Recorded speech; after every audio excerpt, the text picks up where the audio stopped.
Why gina-turn na maliko na? Maliko na. Ay, satu na yan sa bababa.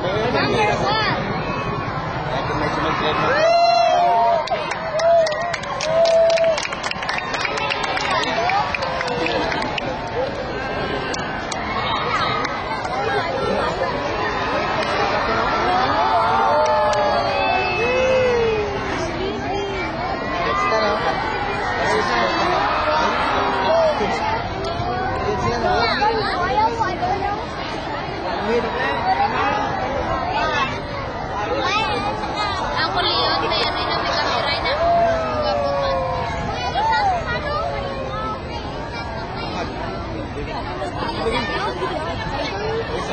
Kami na video.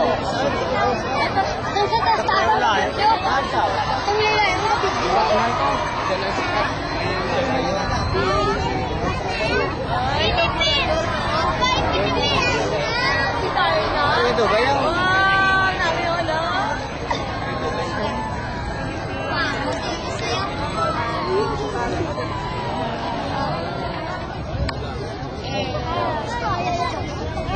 May gamay na ano? Ako na to ko rin.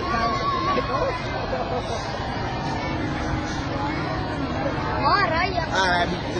Eh, bakit dito?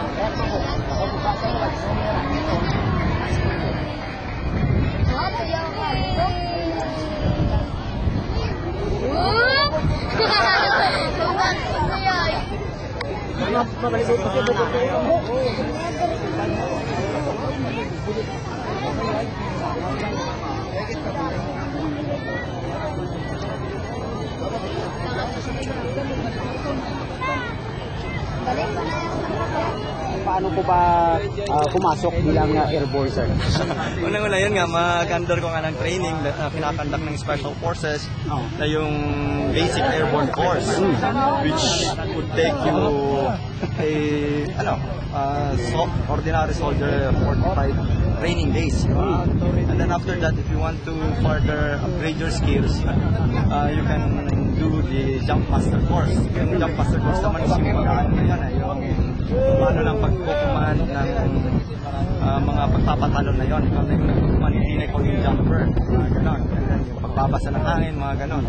And then after that, if you want to further improve your skills then you can take this military free fall course ka. Yun na yun ang simula mo ng pagiging skydiver. And then after that, if we will see na may potential ka or may aptitude ka na kita namin ang skill level mo, as madali kang matrain, mabilis kang matuto. And then we would make an effort to recruit you part of the team. Ayun. So, gano'n na magiging parang pipeline mo to become a member of the Philippine Army Parachute. Ano?